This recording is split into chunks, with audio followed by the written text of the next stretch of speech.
নমস্কার, আপনাদের সবাইকে স্বাগত আমাদের রান্নাঘরে। আজকে আমরা বানাবো এগ চিকেন রোল। এটি বাড়িতেই আপনারা খুব কম দামে অনেকগুলি চিকেন রোল বানিয়ে ফেলতে পারেন। তো এর জন্য লাগবে 250 গ্রাম মতো ময়দা, আর লাগবে বাঁধাকপি, পেঁয়াজ, শসা, ক্যাপসিকাম, মাংস, আদা রসুন, চিনি, হলুদ গুঁড়ো, লঙ্কা গুঁড়ো, লবণ, ধনে গুঁড়ো, জিরে গুঁড়ো, ডিম, চিকেন মশলা আর সাদা তেল। তো প্রথমেই আমরা ময়দাটাতে একটুখানি চিনি দিয়ে দিচ্ছি। এটা খেতে মিষ্টি মিষ্টি লাগবে। আর স্বাদ মতো লবণ দিয়ে দেব। ময়ান দেওয়ার জন্য দেব সাদা তেল।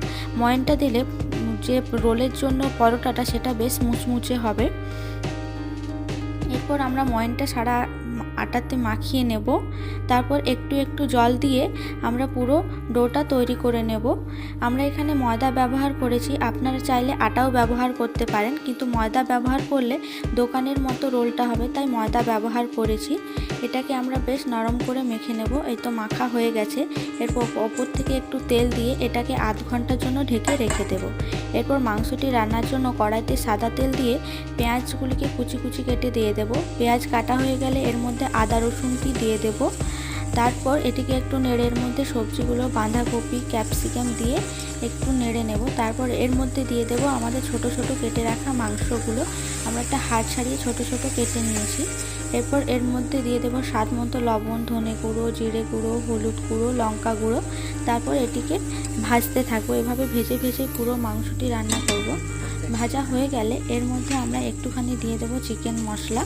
চিকেন মশলাটি দিয়ে নেড়ে এটাকে আমরা নামিয়ে নেব। এরপর আধ ঘন্টা পরে আমরা ময়দাটাকে বের করে নেব। এই দেখুন ময়দাটা কি সুন্দর মাখা হয়ে গেছে। এটাকে একটুখানি মেখে আমরা লুইগুলি কেটে নেব। লুইগুলি আমরা এখানে খুব ছোট ছোট করব না, রুটির মতো একটুখানি বড় করব। রোলের পরোটাগুলো একটুখানি বড় বড় আর মোটা মোটা হয়, তো এটা আমরা অন্য রকম করব একটু। তাই প্রথমে আমরা একটু আটা দিয়ে এটাকে বেলে নিচ্ছি। বেলে এরপর ওপর থেকে সাদা তেল দিয়ে দিচ্ছি। সাদা তেলটা পুরো রুটিটাতে ছড়িয়ে দেব। তারপর একটা ধারালো জিনিস বা চাকু দিয়ে এভাবে রুটিটার একদিকে কেটে দেব। তারপর এটাকে মুড়ে দিয়ে গোল গোল করে নেব। এভাবে যদি রোলের পরোটাটা করা হয় তাহলে কিন্তু বেশ সুন্দর লেয়ার লেয়ার হবে আর খেতে খুব সুন্দর লাগবে, মুচমুচে লাগবে। তো এভাবে রোল করে ওপর থেকে প্রেস করে দেব। প্রেস করে এটাকে আবার ময়দা দিয়ে বেলে নেব। একটু পাতলা পাতলা করে এবার আমরা এটাকে বেলে নিচ্ছি। তো কি সুন্দর বেলা হয়ে গেছে। এরপর এটাকে আমরা তায়ে দিয়ে দেব। তায়ে দিয়ে ভালো করে পরোটাটা সেঁকে নেব। এভাবে উল্টে ভালো করে সেঁকে নিতে হবে। এবার ওপর থেকে দিয়ে দিচ্ছি সাদা তেল। এই একটু তেলটি বেশি করেই দেব, কেননা বেশি করে তেল দিলে পরোটাটা বেশ সুন্দর মুচমুচে আর খেতেও খুব সুন্দর হবে। তাই এভাবে আমরা একটু বেশি করে তেল দিয়ে পরোটাটা ভালো করে সেঁকে নেব। একটু কি সুন্দর লাল লাল পরোটাটা হয়ে গেছে। উল্টে দুদিক থেকেই পরোটাটা বেশ সুন্দর সেঁকা হয়ে গেছে। এরপর এটাকে আমরা তুলে নেব। এভাবে আমরা বাকি পরোটাগুলো সেঁকে নেব। এরপর আমরা পরোটাটাতে ডিম দেওয়ার জন্য একটু সাদা তেল দেব। আর আমরা আগে ডিম একটু লবণ দিয়ে ফেটিয়ে রেখেছি, তাই ডিমটি দিয়ে দিয়ে ওপর থেকে আমরা পরোটাটা দিয়ে দেব। পরোটাটা দিয়ে এভাবে আমরা সেঁকে নেব। পরোটাটা আগে সেঁকা আছে, ডিমটি একটু রান্না করলেই হয়ে যাবে। এভাবেই আমরা সেঁকে নেব বাকি পরোটাগুলো। এবার রোলের জন্য আমরা এখানে পেঁয়াজ, শসা আর বাঁধাকপি লম্বা লম্বা করে কেটে রেখেছি।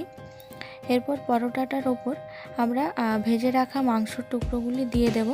এভাবে মাংসর টুকরোগুলি ভালো করে দিয়ে ওপর থেকে একটু বাঁধাকপি, শসা, পেঁয়াজ আপনারা যে যে সবজি পছন্দ করেন পছন্দ মতো দিতে পারেন। তার উপর থেকে একটুখানি সস দিয়ে দিয়েছি। আপনারা চাইলে চিলি সস বা যে সস পছন্দ করেন সেই সস দিতে পারেন। তারপর এটিকে মুড়ে নেব যাতে দোকানের মতো লাগে, তার জন্য একটি সাদা কাগজ দিয়ে এই রোলটির চারদিকে মুড়ে এটিকে পেছন দিক থেকে মুড়ে দিলেই একদম দোকানের মতো দেখতে লাগবে। আমাদের তৈরি হয়ে গেছে এগ চিকেন রোল। এটি বাড়িতে আপনারা খুব কম দামে অনেকগুলো বানিয়ে খেতে পারেন। আপনাদের যদি ভিডিওটি ভালো লেগে থাকে তাহলে অবশ্যই চ্যানেলটি সাবস্ক্রাইব করবেন এবং লাইক, শেয়ার, কমেন্ট করতে ভুলবেন না।